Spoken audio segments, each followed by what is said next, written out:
What's up?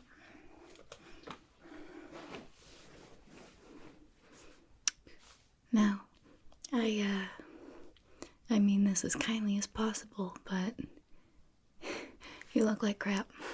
You doing okay? Oh, no, you're kidding me. Them again? Hey, do I need to kill them? I can do a murder if I need to. I'm kidding. But it's not okay that they keep leaving you feeling like this. It's completely unacceptable. Okay. Before I pass any judgment, just tell me what happened. Mm-hmm.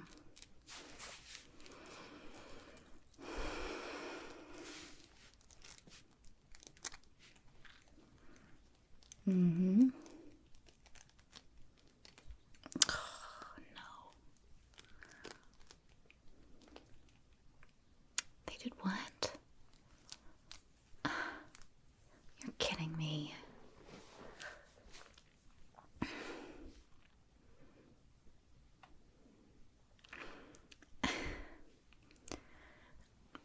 Now, I don't want to overstep, but why do you keep exposing yourself to this person?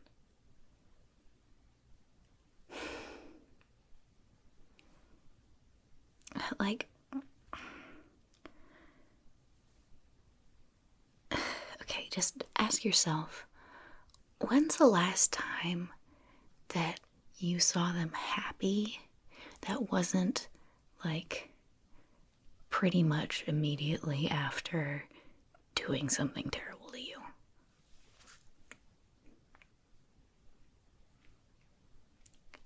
I mean,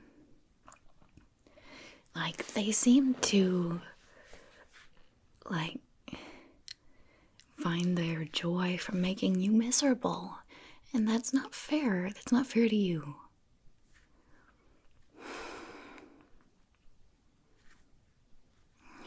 Well, I know we have obligations to each other, but there are limits to these things, you know? If somebody is constantly having you feel like you're at the end of your rope, I mean, I don't know if that's the kind of relationship that you want to, like, actively encourage, you know? Like, I'm not telling you that you need to go and burn bridges, but, you know, you gotta have a little more self-respect here. You are letting yourself be walked all over. No, and it's not your fault. It's not your fault. But, I mean, in order to make it stop, you have to put your foot down a little bit.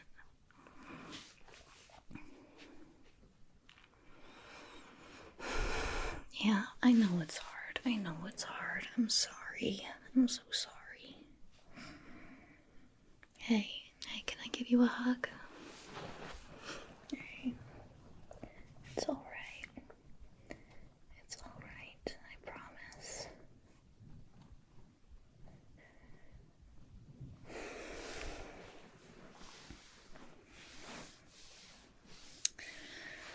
You are so much better than the way they make you feel. Yeah.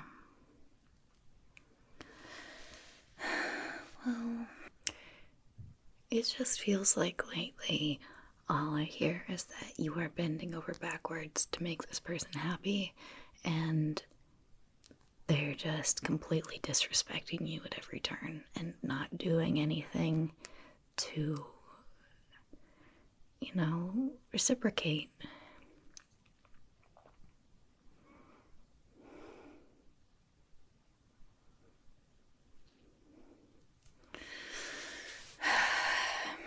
Yeah, I know that they can be good sometimes. everybody is good sometimes. Even the most evil people in the world are good sometimes, but that doesn't mean we can just make excuses for when people treat us poorly. Like, okay, here's an example that somebody told me once. If you were given a delicious looking sandwich with all the ingredients that are your favorite and they're all perfectly fresh and beautiful, but somebody told you that there was poop spread on that bread, would you eat that sandwich? No, you wouldn't eat the poop sandwich. That's right. I'm kind of getting the feeling that this person is a poop sandwich.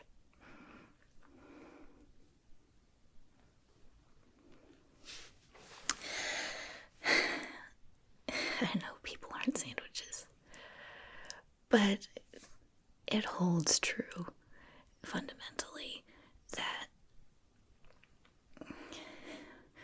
if somebody has a flaw that you can't tolerate and that is bringing you down and interfering with your own happiness, that's not something that you need to overlook, and that's not something that you need to tolerate.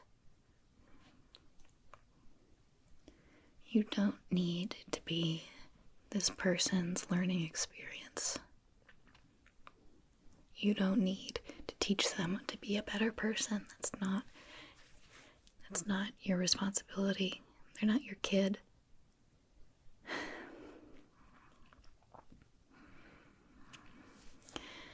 Yeah. And listen, I know it's tough. I know it's so tough. Because, like, you can put so much investment in these kind of relationships and friendships, and you just have no gain from it. But that's what's that called? It's the sunk cost fallacy. You don't want to keep pumping more of your time and more of your energy into something that is just gonna keep flushing all those things down the toilet.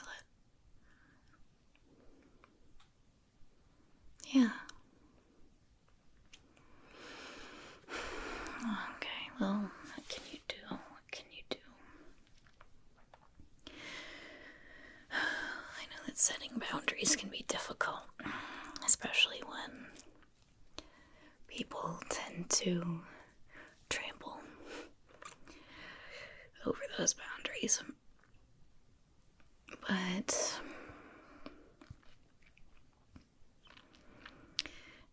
I'm just wondering if there's anything you can do to increase the level of distance between yourself and them. Listen, you are cute, sweet, lovely, and awesome. And you do not need to be around anyone who makes you feel less than that. Yeah. So, like,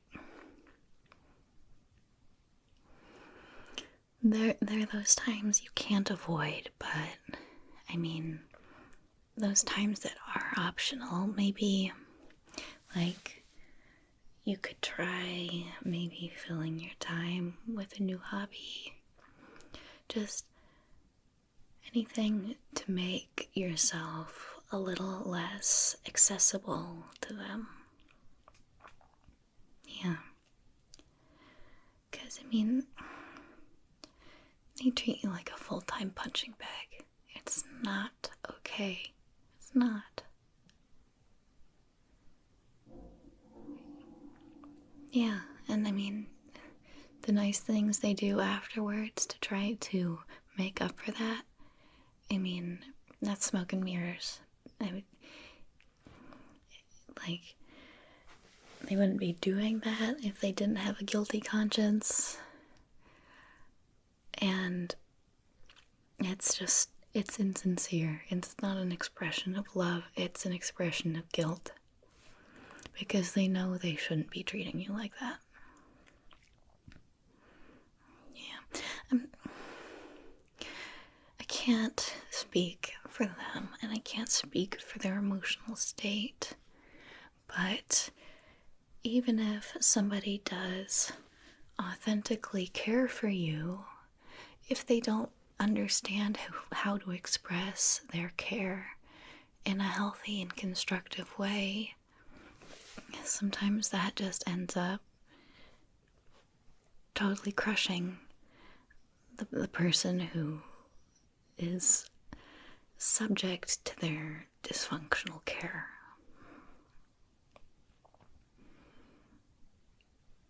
Yeah. And I mean, like, you setting this boundary could be good for them too. Because sometimes people are unable to understand that they need to make a change until the people they care about start walking out because of their behavior.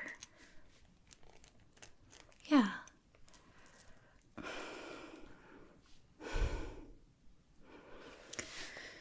just feel like you probably would be a lot happier and healthier if you just set up a bit of a fence between you and them. Because they're not respecting you. They're not listening to you when you express your boundaries. They're not taking into account when their actions hurt you. They make excuses every time it happens. It's not sustainable, and it's not something that you should tolerate or need to.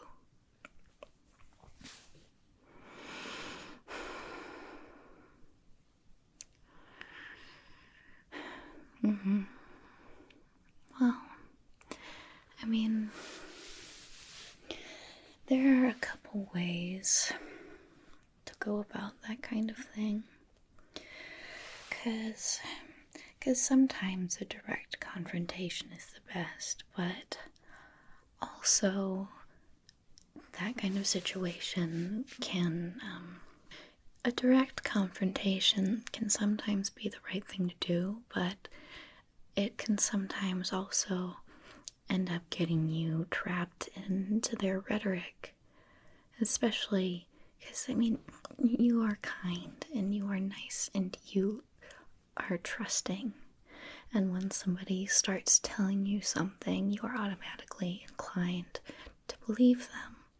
That's not a bad thing, but it does sometimes lead you to get hurt by people with worse intentions, and I believe that this person does have worse intentions.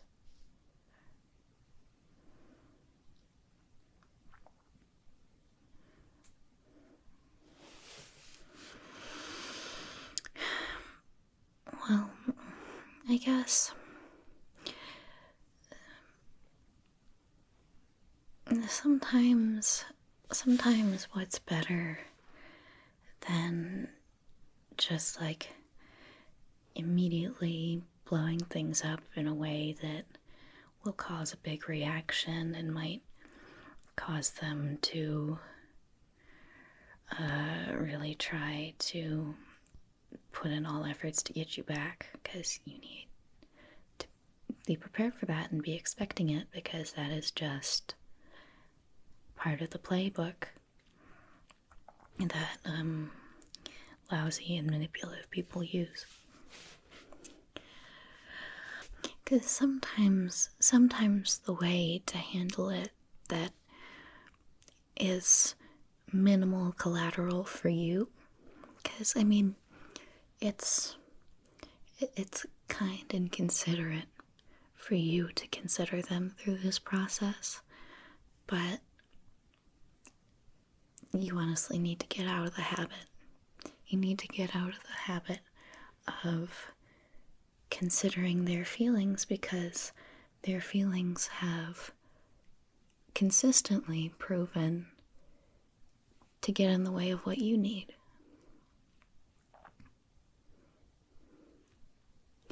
Yeah, so sometimes a slow wean away from the person is sometimes a little less painful, especially if you make it seem like it's entirely organic. Just make it seem like you're really distracted with something, and that's a more indirect way to kind of put you some space between yourself and them if you feel like they're gonna react to a direct confrontation with a big gesture of manipulation, you know?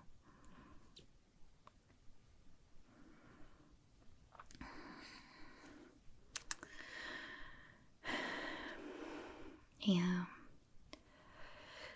Yeah, direct communication is generally the best, but you also need to consider alternatives when, it's yourself at stake. Yeah, you should take your happiness seriously. And if this person is getting in the way of your happiness as much as it seems like they are,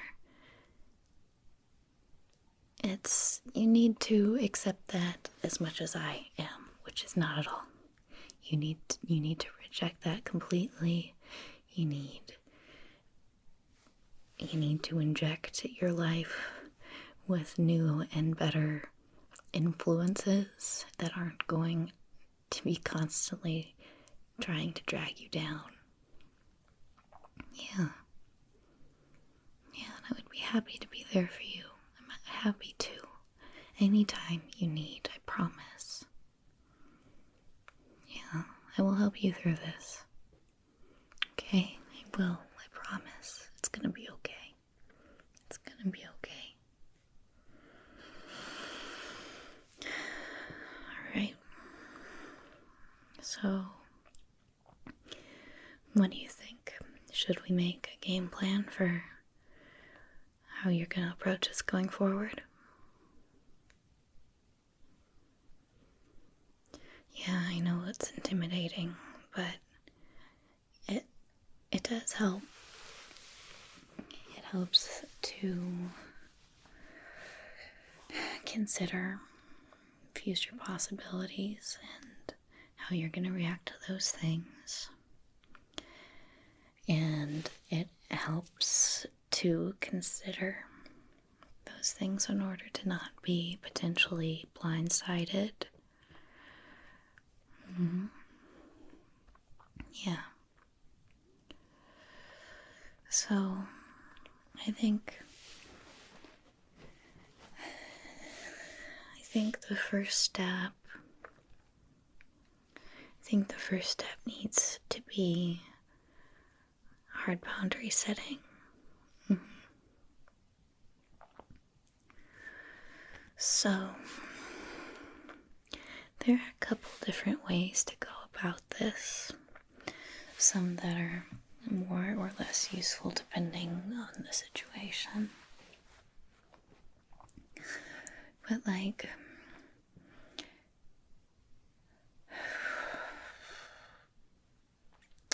for example, if they start putting you down,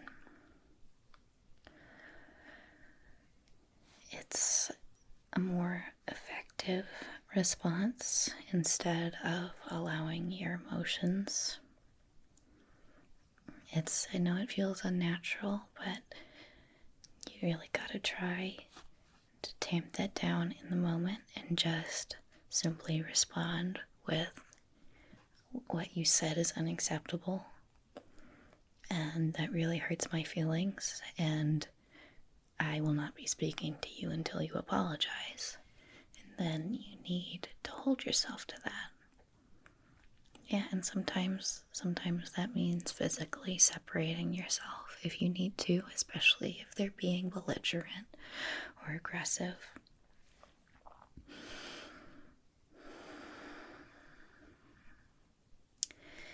Yeah, it's and again, I don't blame you if this is something that you have a hard time with, because it is really, really hard to get a hold on your feelings when somebody is intentionally trying to be crazy making. But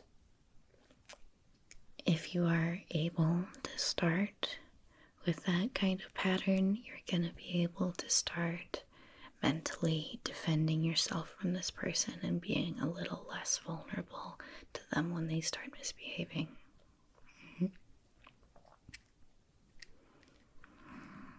Okay, and so now what about an exit plan?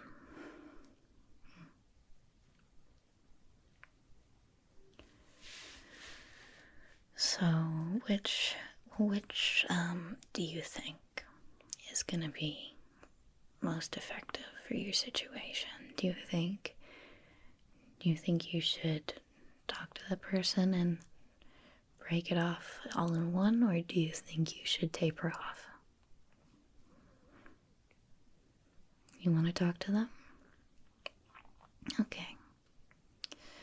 Well,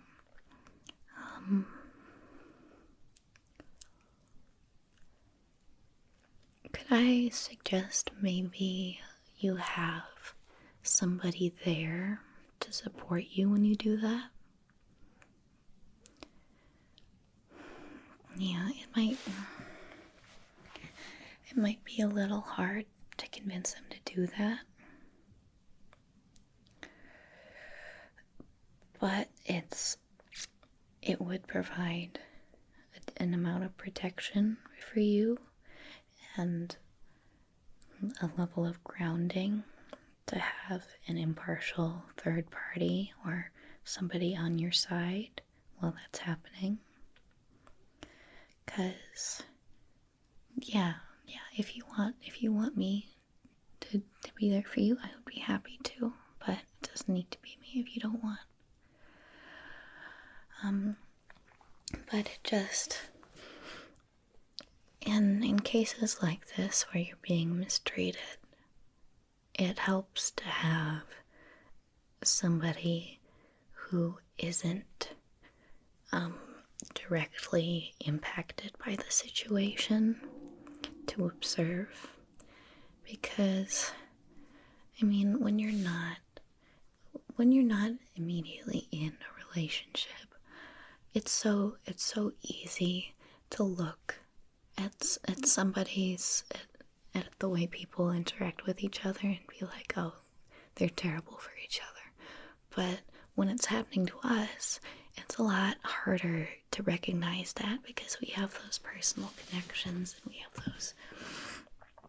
those strong, intimate bonds with those people. And so when you have all that positive experience that a neutral third party doesn't, it's a lot harder to accurately identify when you're being mistreated and how. Yeah. You're not alone in this, I swear. Yeah, what you are going through is something that tons and tons and tons of people go through, okay? Yeah. Yeah, it doesn't mean you're weak. It does not. It just means you are a caring person who got sucked into the orbit of somebody who is malicious. And we need to work on fixing that, okay? Yeah. And we can, and we will. Yeah? We will.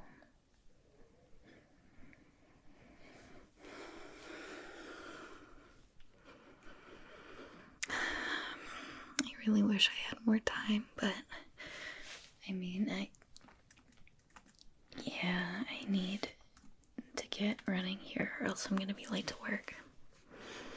Okay, I am so sorry that you're dealing with this. Let me give you a hug. You deserve to feel so much better, and you deserve to be treated so much better.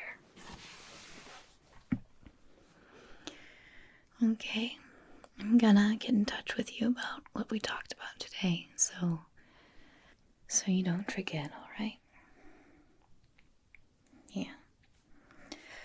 I promise I won't pressure you into any of this, but you know that it's the right thing to do for your own sake, right? Yeah, you know. Okay, well, I gotta get going. I really hope your day gets a little better, alright?